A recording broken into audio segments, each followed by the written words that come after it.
Olá, sejam bem-vindos. Eu sou a Virgínia e este é o Fala Xinha.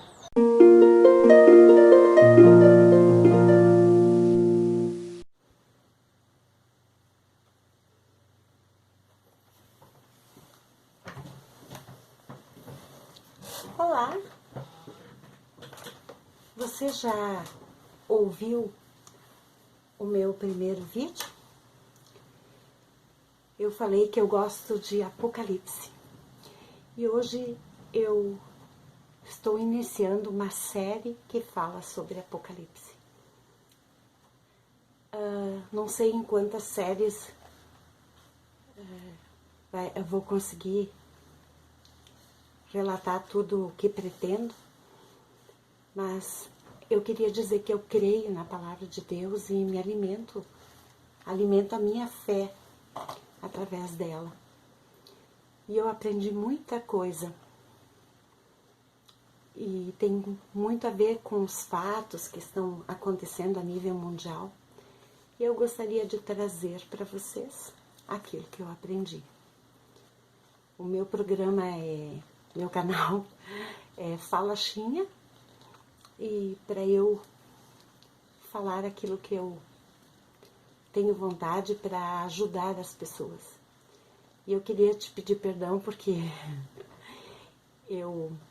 para falar na frente de uma câmera, eu ainda não tenho experiência, mas vale a intenção. Também vou ler um pouquinho,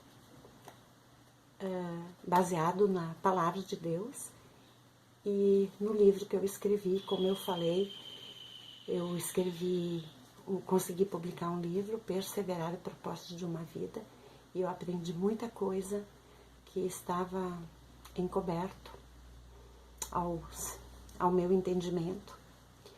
E então, para começar a falar em Apocalipse, eu tenho que começar a falar de Gênesis. Este quadro representa a Eva depois da queda. Apocalipse significa a revelação que o apóstolo João recebeu de Cristo. E Gênesis significa o começo, o início, o princípio. Então, eu vou começar a ler Gênesis 1 a 2. No princípio, criou Deus os céus e a terra. A terra, porém, estava sem forma e vazia.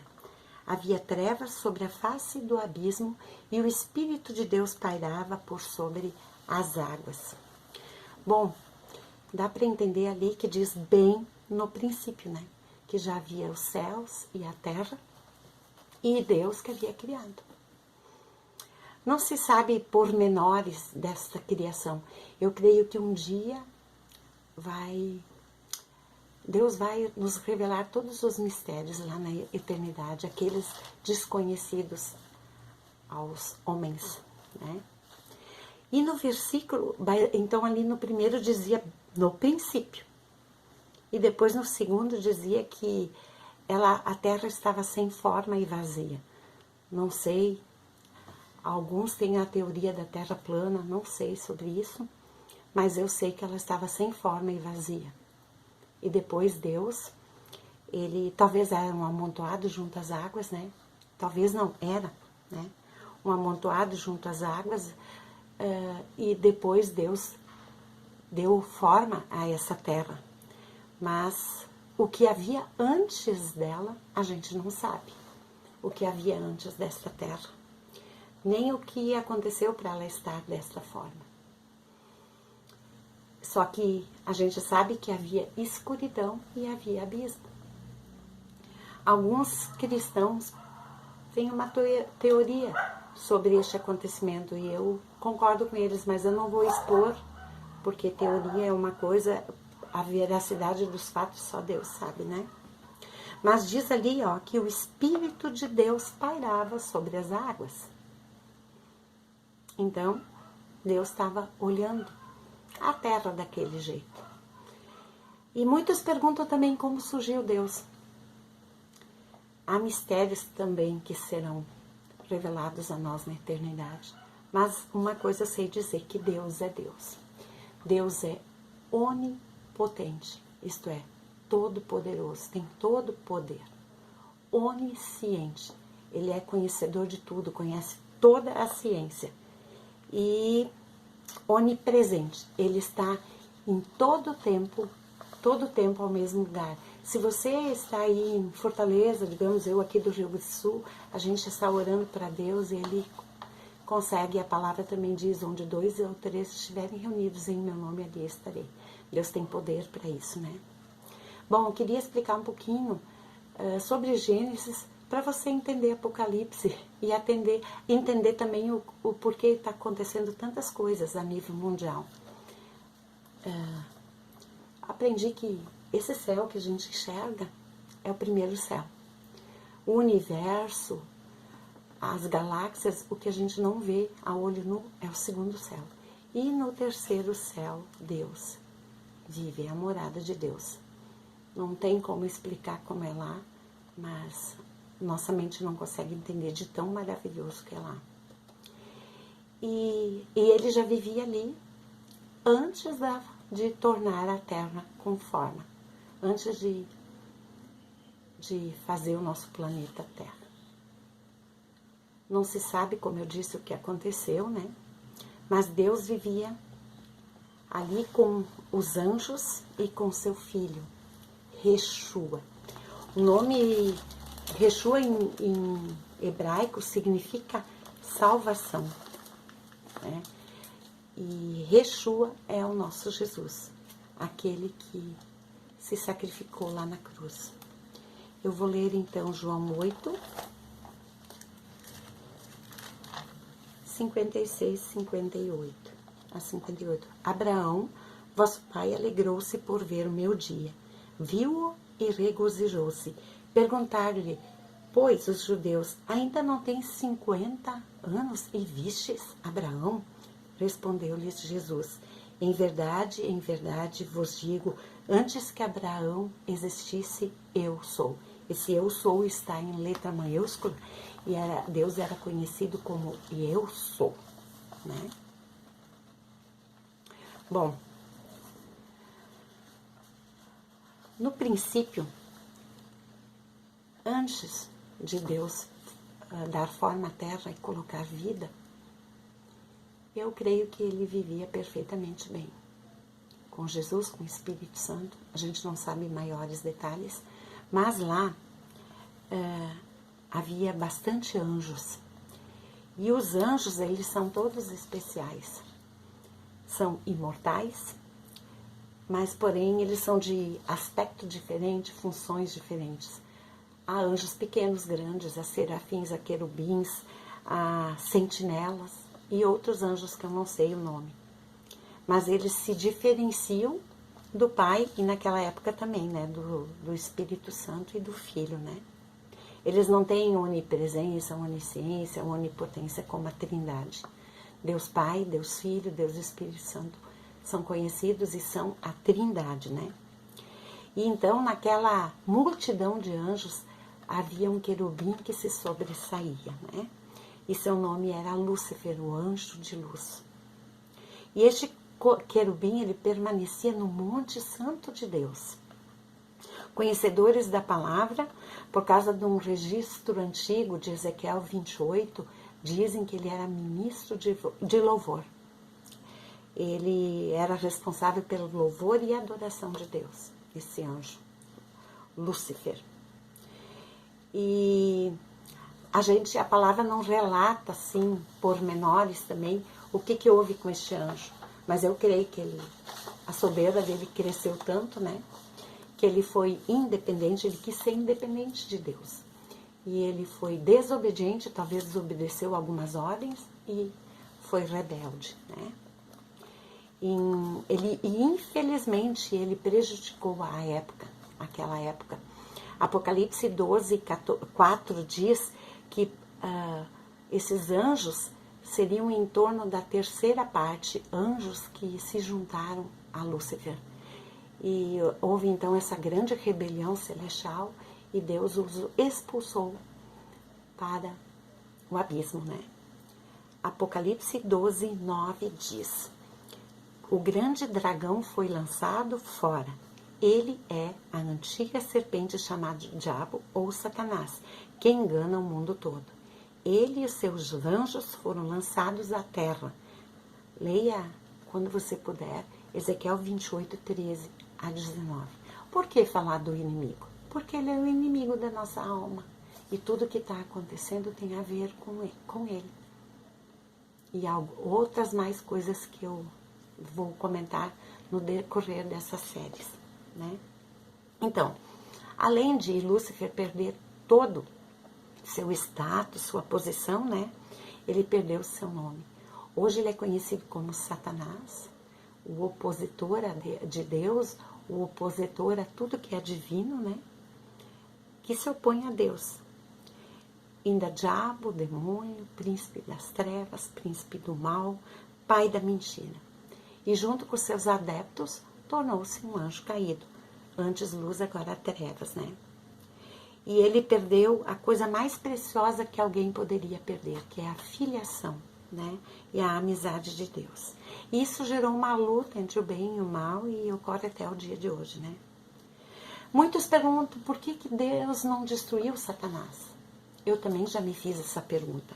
E uma das respostas é: anjos não morrem. Né? Mas você vai saber como será o fim dele. Bem, quando Deus estava, como diz ali no início, o Espírito de Deus pairava sobre as águas, ele ficou imaginando, criando, pensando, né, nessa criação. E Deus e o inimigo não podia destruir nada do que Deus fez. Deus fez luzeiros, lua, estrelas, aves, animais selváticos, marinhos, domésticos, répteis, né? Frutas de tudo que é espécie. E tudo foi bom. Deus disse foi bom. Se você ler Gênesis, todo Gênesis você vai ver isso. Só que, junto de Jesus e Espírito Santo, Deus disse a frase que mudou a pré-história em história. Sabe qual é? Façamos o homem à nossa imagem. Isso você encontra em Gênesis 1, 26. E em Gênesis 2, 5 a 7, a gente encontra escrito que Deus ele saiu do trono dele, desceu aqui na terra, do material da terra, fez um boneco de barro, uma escultura, uma obra-prima. Só que ela não tinha vida, né? Então Deus soprou do espírito dele sobre esta obra de barro. E ela se tornou alma vivente, corpo, alma, né? E espírito. Então, se tornou o primeiro homem desta história. Completamente diferente dos anjos com carne, osso, com sexo. Um homem perfeito, semelhante à imagem de Deus. Eu já imaginei como não foi este homem. Então, Deus criou um paraíso terrestre para este homem e colocou ele num lugar especial. Um jardim completo chamado Éden. E deu toda a autoridade na terra sobre os animais, sobre tudo que tinha. Ele podia escolher o nome e divertir-se. E neste jardim tinha cascata, tinha frutas, tinha tudo o que ele precisava para o sustento dele, né? Então, ali eu tentei representar um pouquinho, mas não tem nem comparação. O quanto era lindo aquele lugar que Deus criou. Tudo foi criado para Jesus, sabia? E para o homem. Para ter essa família. E este homem, ele recebeu autoridade para dominar sobre tudo. Tudo estava sob o domínio dele. Só que ele era um administrador, o proprietário era Deus. E no céu houve muita alegria com isso. Pensar que a terra ia ser povoada com muitos filhos, como Jesus, era maravilhoso demais. né?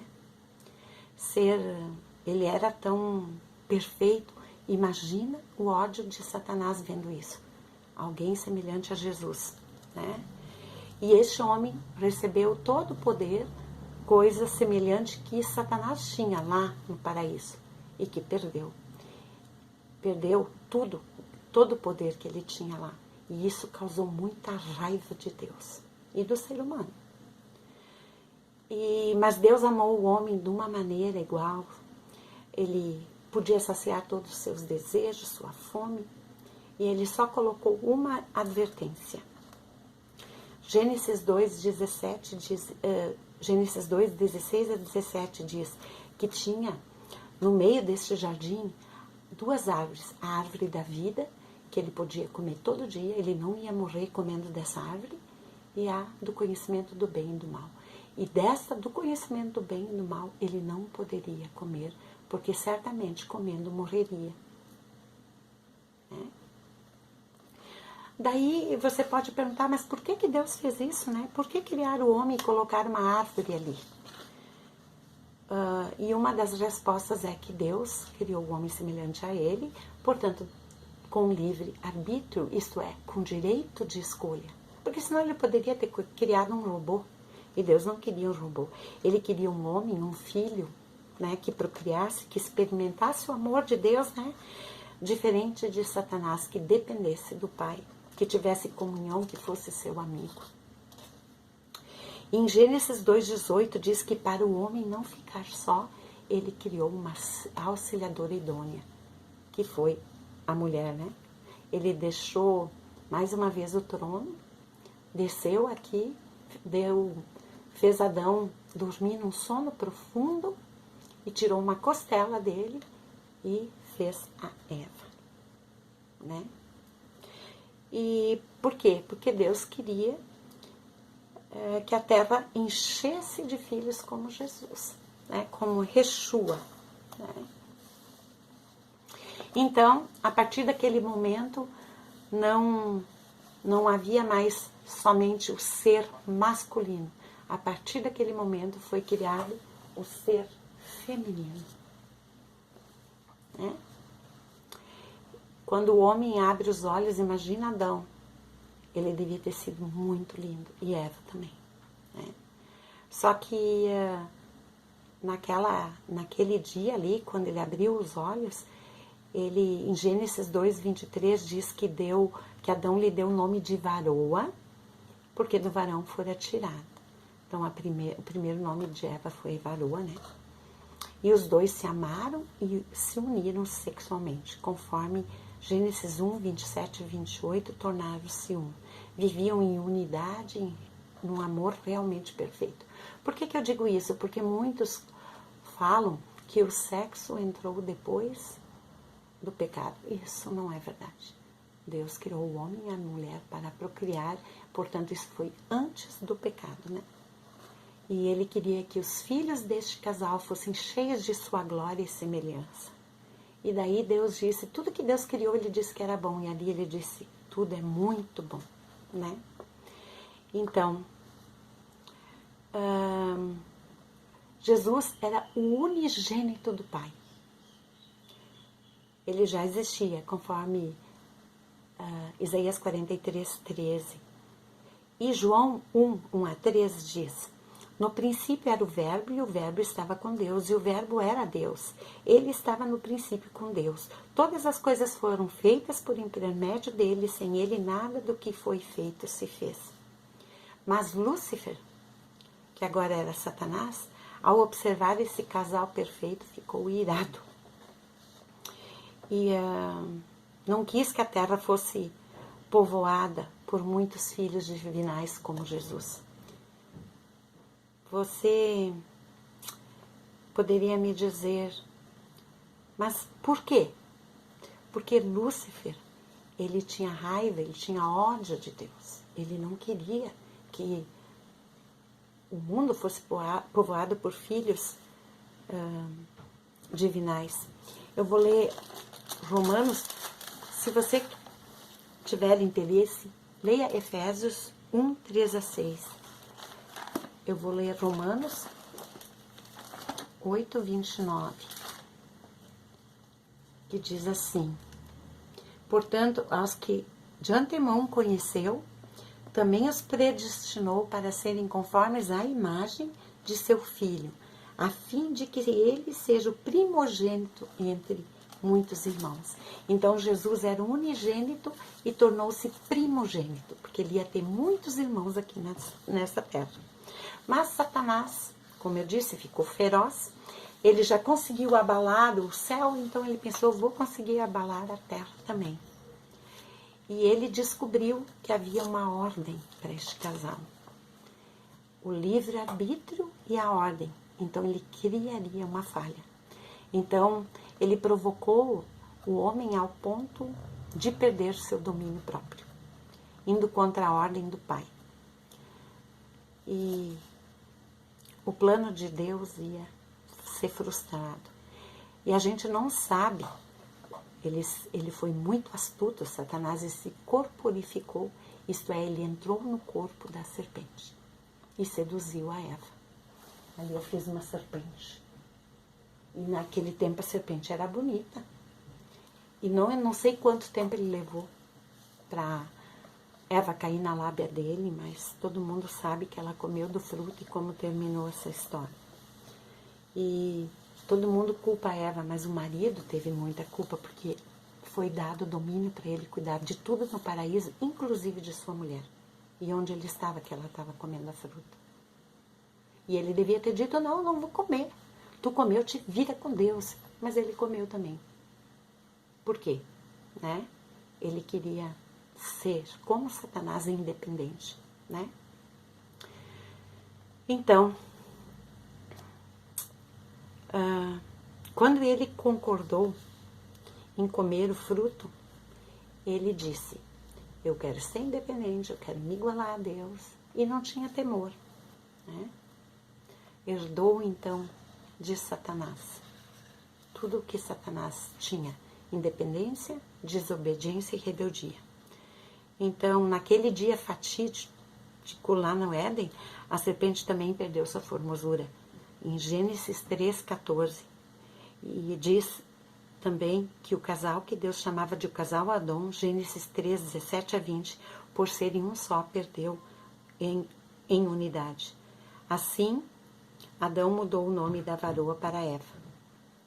Como pecou, a glória de Deus não estava mais nele e ele foi amaldiçoado. No suor do teu rosto comerás o teu pão, até que tornes a terra, pois dela fostes formado, porque tu és pó e ao pó tornarás. Morte. Então, ele desobedecendo, ele perdeu todas as mordomias e a irou. Deus ficou irado e expulsou ele do Jardim do Éden, como Deus expulsou Satanás do paraíso. Então, igualmente como Lúcifer perdeu o ministério no céu, o homem perdeu o ministério aqui na terra. E sabe para quem? Sim, para Satanás. Infelizmente, o diabo venceu aquela luta. E o pecado de Adão foi uma intromissão diabólica no plano de Deus, no propósito de Deus. Porque desde antes da fundação do mundo, o ter uma família perfeita como Jesus estava no coração do Pai. Mas por causa da desobediência de Adão, o perfeito foi aniquilado. Automaticamente, o homem tornou-se inútil a propósito de Deus. Porque ele foi culpado e merecedor de sua ira. Deus podia ter destruído esse casal e começado de novo, mas Deus não é um Deus de morte. Mas o salário do pecado é a morte. Entendeu a diferença? Então, o inimigo de Deus, que era Satanás, agora tornou-se inimigo do homem. Só que Deus tinha um plano. Deus não ia desistir. E não desistiu de ter a família dele. E ele colocou esse plano em outra época. Né? O propósito de Deus continuaria e continuou em pé. Para criar mas para isso ele teve que criar uma outra raça. E isso eu conto na segunda parte, tá bom? Que Deus te abençoe. Dá um joinha. Se você não se inscreveu, inscreva-se. E compartilhe com seus amigos essa história, que eu tenho muito para contar para vocês no Fala Xinha.